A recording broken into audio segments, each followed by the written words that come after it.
बंद करो, बंद करो, प्रेस पर हमले बंद करो, बंद करो, प्रेस पर हमले बंद करो, बंद करो, प्रेस पर हमला बंद करो, बंद करो, प्रेस पर हमला बंद करो, बंद करो। एनयूजेआई जिंदाबाद, जिंदाबाद, जिंदाबाद।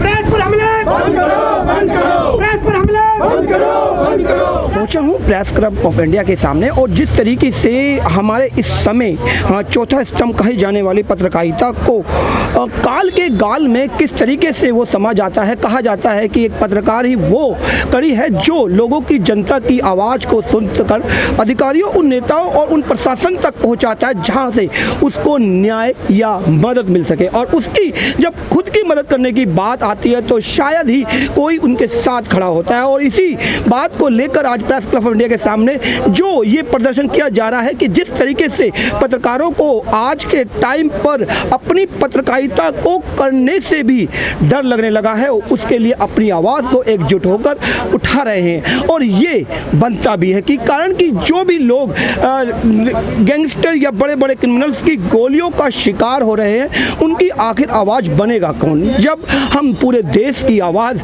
हमारे द्वारा सब प्रशासन और अधिकारियों तक पहुंचाई जाती है तो अपने भाइयों की, अपने साथियों की आवाज़ कौन पहुंचाएगा। उत्तर प्रदेश में, उत्तराखंड में जिस प्रकार से पत्रकारों के ऊपर अत्याचार हो रहे हैं, रासुकाएँ लगाई जा रही हैं, पुलिस प्रशासन जिस प्रकार से तानाशाही की रणनीति लेके चल रहे हैं प्रदेशों में और सरकारें पत्रकारों की सुनवाई नहीं कर रही है। पिछले महीने की 24 तारीख को संसद पर प्रदर्शन करके प्रधानमंत्री को ज्ञापन दिया था। इस बात को 1 महीने से ज़्यादा हो गया है। पूरे देश भर में पत्रकारों पर जो हमले हो रहे हैं, मीडिया की आज़ादी को जो खतरे में डाल दिया गया है, पत्रकार स्वतंत्र और निष्पक्ष होकर काम नहीं कर पा रहे हैं। आप कोई सा भी राज्य ले लें, जब से कोरोना शुरू हुआ है पूरे देश भर में 120 से ज़्यादा पत्रकारों के खिलाफ मुकदमे दर्ज किए गए हैं और जिनमें कई लोगों को जेल भेजा गया है। हर सरकार ने अपनी खामियों को दिखाने पे सरकार में बैठे लोगों के भ्रष्टाचार को उजागर करने वाले पत्रकारों के खिलाफ मुकदमे दर्ज करके उनको जेल में भेजा गया है। कई पत्रकारों पर मुकदमे दर्ज करके गैंगस्टर और राजद्रोह के आरोप लगाए गए हैं।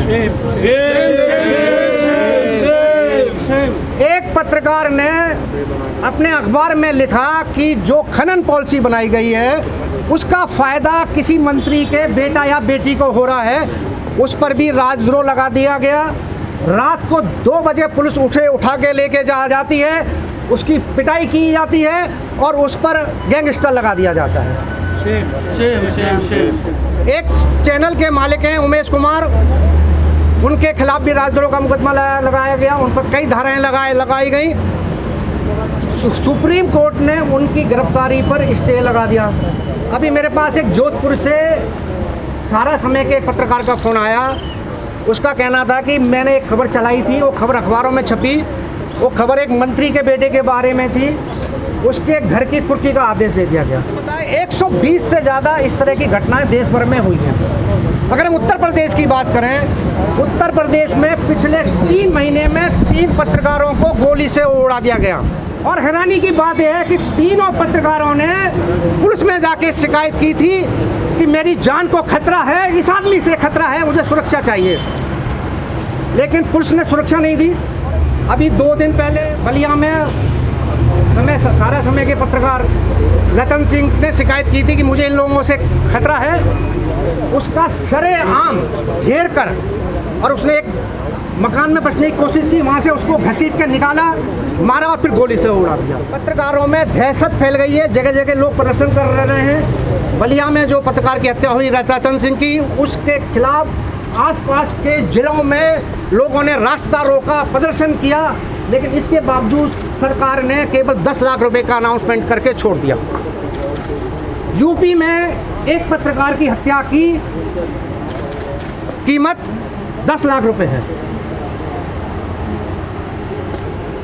ऐसे माहौल में जो पत्रकारिता की आज आज़ादी पर जो खतरा मंडरा आ रहा है, आज हम यहाँ पर उसके खिलाफ आवाज़ बुलंद करने के लिए एकत्रित हुए हैं। पिछली बार हमने प्रधानमंत्री को ज्ञापन दिया था, इस बार हम राष्ट्रपति को 2 ज्ञापन दे रहे हैं। एक ज्ञापन पूरे देश में जो पत्रकारों पे हमले हुए हैं, मुकदमे बने हैं पत्रकार हत्या, उसके बारे में है। एक ज्ञापन अलग से हमने उत्तराखंड में जिन पत्रकारों पर मुकदमे बनाए गए हैं, फर्जी मुकदमे, उनके बारे में है। और हमारा अनुरोध है कि राष्ट्रपति जी से कि आप इस मामले में देश में अगर लोकतंत्र को आप मजबूत करना चाहते हैं तो मीडिया को भी मजबूत बनाना पड़ेगा। बिना मजबूत मीडिया के देश में लोकतंत्र मजबूत नहीं रह सकता। डेमोक्रेसी अगर रहेगी तो सबसे महत्वपूर्ण अंग उसका पत्रकारिता है। इसमें किसी को भी कोई शक और शुबे की गुंजाइश नहीं होनी चाहिए। इसके बाद मैं ये कहना चाहता हूँ कि यदि पत्रकार बंधुओं के ऊपर सिर्फ ये नहीं कि उनके ऊपर खतरा मंडरा रहा है, आज वो दहशत में है, ऐसा होने पे तो डेमोक्रेसी ऑलमोस्ट ख़त्म के कगार पर है। पत्रकार बंधुओं को इतना हौसला होना चाहिए कि हम निष्पक्ष रूप से बिना किसी डर के, बिना किसी दबाव के कुछ भी लिखेंगे और हमारी उस बात के लिए तारीफ़ होगी, उसके लिए हमारे पर उंगली तक नहीं उठाई जाएगी। ऐसा किसी भी डेमोक्रेसी के लिए, किसी भी लोकतंत्र के लिए आवश्यक है। सबसे पहली ज़रूरत है कि पत्रकारों को खतरा महसूस नहीं हो, बल्कि उनको एक राहत महसूस होनी चाहिए, कॉन्फिडेंस महसूस होना चाहिए और वो कंफर्टेबल होने चाहिए कुछ भी रिपोर्ट करने के लिए, ख़ास तौर पे बड़े बड़े लोगों के ख़िलाफ़ कुछ भी रिपोर्ट करने के लिए। ये बुनियादी बात है, ये बेसिक बात है किसी भी डेमोक्रेसी के लिए। प्रधानमंत्री और राष्ट्रपति जी से हमारी गुजारिश है कि पत्रकारों की सुरक्षा के लिए, उनके परिवारों की सुरक्षा के लिए, उनकी आर्थिक सहायता के लिए हर कदम उठाए जाए।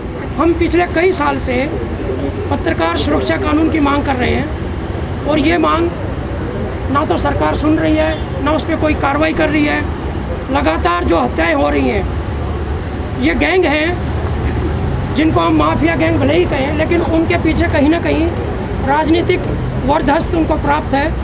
ब्यूरोक्रेट्स, नेता, माफिया सब मिलकर जो सच्चाई लिखते हैं, जो हमारे पत्रकार साथी सच्चाई दिखाते हैं, उनकी हत्या के लिए लगातार प्रयास कर रहे हैं।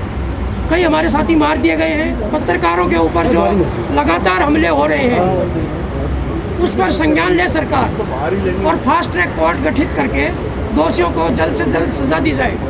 लेकिन देखने में ये आ रहा है कि हमारी लगातार मांग उठाने के बावजूद आज हमारा संगठन national union of journalist India पूरे देश भर में जितनी भी हमारी राज्य इकाइयाँ हैं, वो सब अपनी जगह पे, अपने स्थानों पर प्रदर्शन कर रहे हैं। हम दिल्ली में कर रहे हैं। हमारा सभी पत्रकार बिरादरी के साथियों से, अपने सभी साथियों से ये अनुरोध है कि अपने हित के लिए, अपने साथियों की जान बचाने के लिए वो सहयोग करें, सड़कों पर उतरें। कब तक हम अपने ऑफिस में या अपने जो है घर पर बैठे तमाशा देखते रहेंगे, मूक दर्शक बने रहेंगे? हमें आगे आना पड़ेगा और इस लड़ाई को, हमें इस संघर्ष को अंजाम तक पहुंचाना होगा। और एक बड़ी वाजिब हमारी डिमांड है कि कोरोना काल में भी अत्याचार हमारे ऊपर कम नहीं हो रहे। जो सरकार और प्रशासन को कोरोना से लड़ाई लड़नी चाहिए थी, वो लड़ाई पत्रकारों के साथ लड़ रहे हैं। न तो पत्रकारों को कोई सुरक्षा मिल रही है। बेचारे पत्रकार कोरोना काल में ऐसी ऐसी जगह पे जाते हैं जहाँ पर खुद प्रशासन नहीं पहुँचता है, वहाँ हमारे पत्रकार, हमारी महिला पत्रकार भी रात को 11-11, 12-12 बजे तक बिना पुलिस प्रोटेक्शन के और बिना किसी सुरक्षा के और जाके इतने बढ़िया काम करते हैं और सरकार की आंखें खोलने का काम करते हैं। वही सरकार, उन्हीं के प्रशासन के लोग, चाहे वो उत्तर प्रदेश की सरकार हो, चाहे उत्तराखंड की सरकार हो, पत्रकारों को समुचित सुरक्षा नहीं देती है।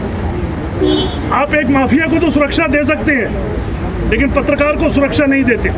वो बेचारा गरीब आदमी अपनी रोजगार के लिए जाके इंटीरियर में जाके खबरें बनाता है, लेकिन पता लगता है कि उसके पीछे उस क्षेत्र का माफिया लग गया कोई, और अंततः हत्या हो जाती है। पैसे का नहीं है, सवाल ये है कि 10 लाख रुपए में अगर कोई पत्रकार बेचारा जिसके पीछे कोई भी नहीं है, सिर्फ उसकी एक विधवा पत्नी रह जाती है, 2 छोटे बच्चे रह जाते हैं, वो 10 लाख रुपए में क्या जीवन यापन करेंगे?